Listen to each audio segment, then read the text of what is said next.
Pada tubuh makhluk hidup, unit struktural terkecil adalah sel. Kemudian nanti sel yang serupa akan saling bekerja sama membentuk suatu jaringan yang khusus. Kemudian beberapa jaringan yang saling bekerja sama nanti akan membentuk yang namanya suatu organ.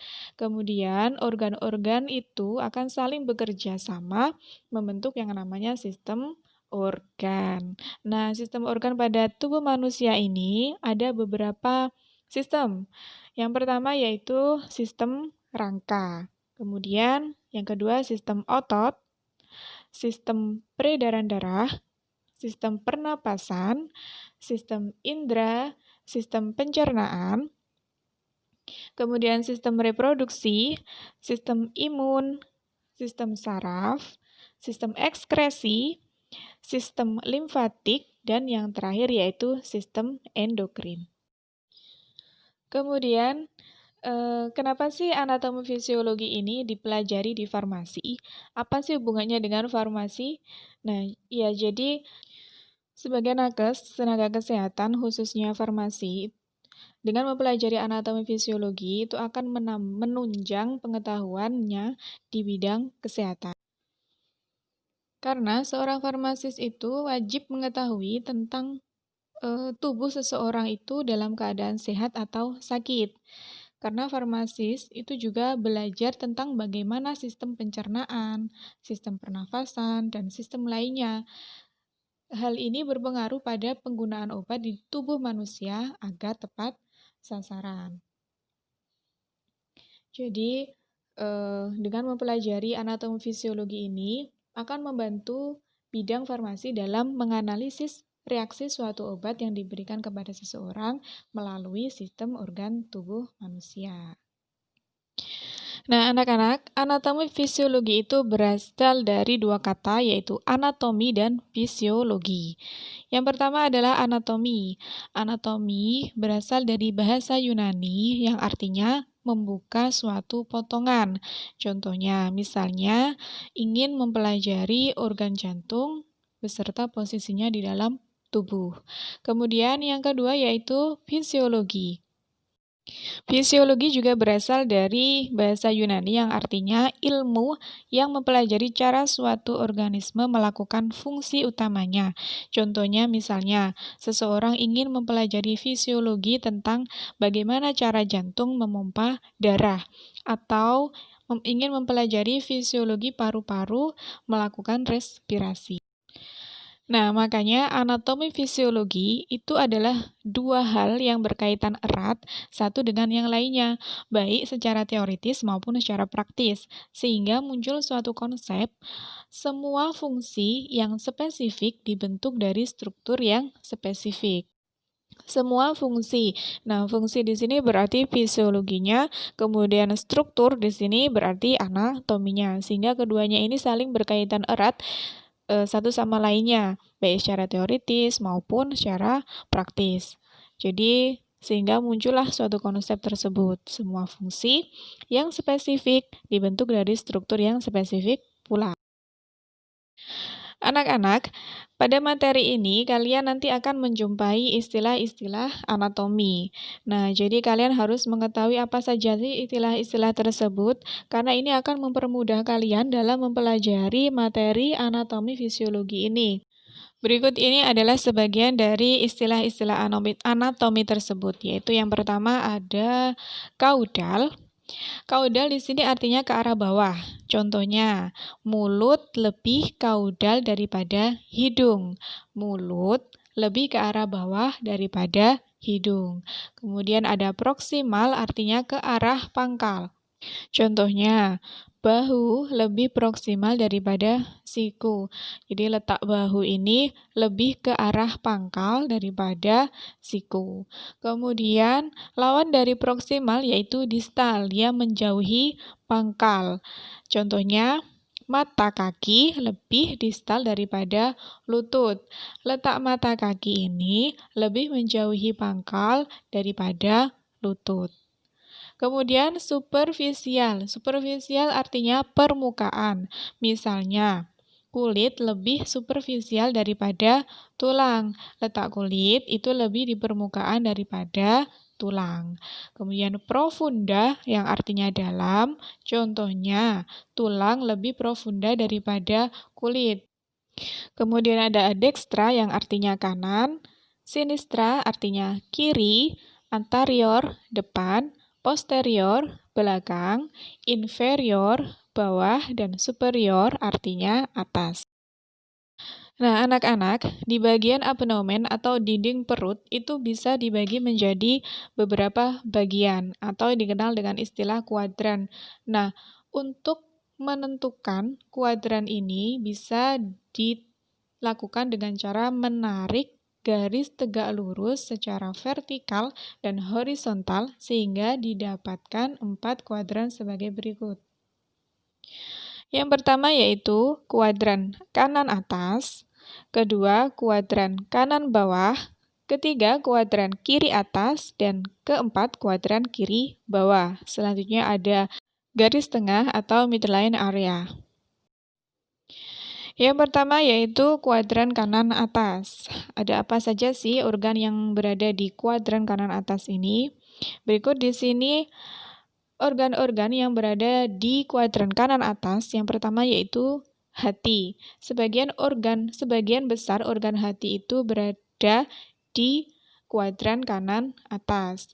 Kemudian ada ginjal kanan, pankreas sebagian kecil saja, kemudian ada gallbladder atau kantung empedu, dan usus kecil. Selanjutnya, di kuadran kanan bawah.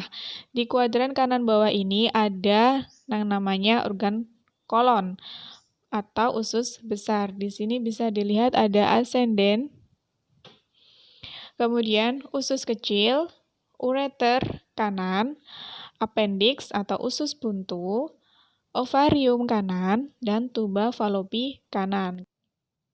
Lanjut, yang ketiga yaitu kuadran kiri atas. Nah, organ-organ yang berada di kuadran kiri atas ini yang pertama yaitu sebagian kecil dari hati. Karena sebagian besar tadi sudah berada di kuadran kanan atas. Nah, ini sebagian kecilnya atau sisanya ini berada di kuadran kiri atas. Kemudian ada spleen atau limpa, kemudian ginjal kiri, lambung, kolon atau usus besar,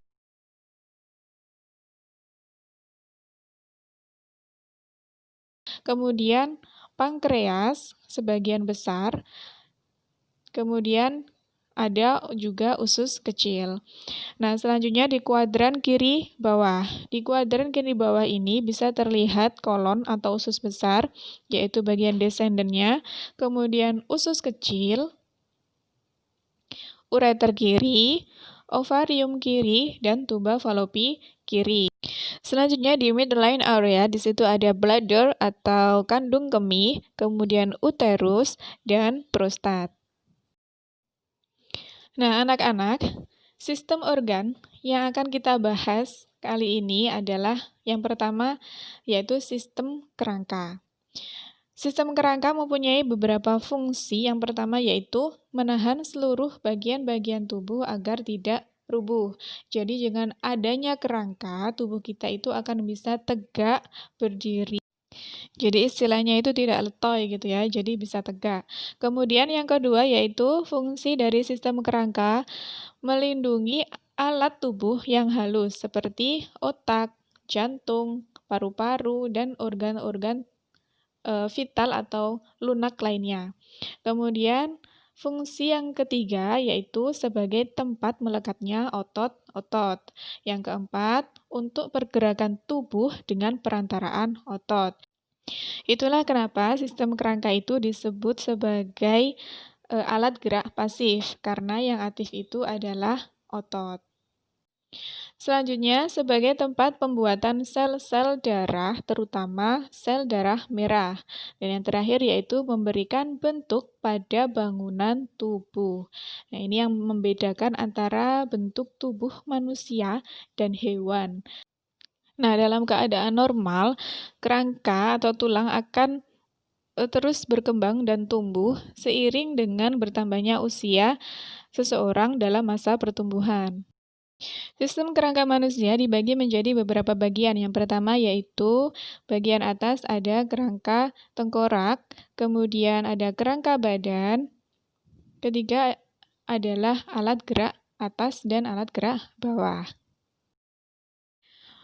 Berikut ini saya akan menjelaskan tentang bagian-bagian beserta nama latin dari sistem kerangka manusia.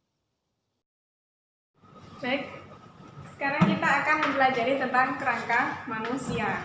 Yang pertama yaitu bagian atas ada tengkorak, bagian tengkorak, kemudian sphenoid, ada lakrimal di sini, ada lakrimal, hidung ada nasal, tulang pipi, zigomatik, rahang atas, maksila, dan rahang bawah. Kebetulan di sini hilang. Ini adalah mandibula. Lanjut di bagian belakang, di sini ada tulang vertebrae dibagi menjadi beberapa bagian. Yang pertama yaitu bagian leher atau serviks. Ada 7 tulang serviks, 1, 2, 3, 4, 5, 6, 7. Kemudian 12 tulang toraks. Selanjutnya ada 5 tulang lumbar, 5 tulang sakrum, dan 4 bagian tulang ekor yaitu tulang koksi. Bagian depan ini adalah tulang dada. Ini sternum dibagi menjadi 3, manubrium, korpus, dan tajuk gedang atau sigmoid. Kemudian tulang rusuk juga dibagi menjadi 3, 7 tulang rusuk sejati atau ostivera, 1, 2, 3, 4, 5, 6, 7. Ini adalah tulang sejati, 7 tulang sejati atau ostivera. Kemudian 3 tulang palsu atau ostisporea, 1, 2, 3. Kenapa dinamakan tulang palsu? Karena seolah-olah dia melekat pada sternum, padahal sebenarnya dia melekat pada tulang sejati. Kemudian ada tulang melayang, ada 2 tulang melayang atau costae flucrates. Di bagian pinggul, kemudian ini ilium, tulang kemaluan atau pubis, dan tulang duduk ischium. Nah, ini namanya scapula. Kemudian yang bagian depan ini adalah clavicula. Nah, alat gerak atas ini yaitu humerus. Kemudian yang sejajar dengan jari ibu jari namanya radius. Kemudian sejajar dengan jari kelingking namanya ulna. Kemudian pergelangan tangan karpal. Di sini metakarpal dan jari-jari tangan falang. Alat gerak bawah di sini ada paha yaitu femur, tulang tempurung patella, kemudian yang besar ini namanya tibia, kemudian ini fibula, pergelangan kaki tarsal, metatarsal, dan jari-jari kaki falang.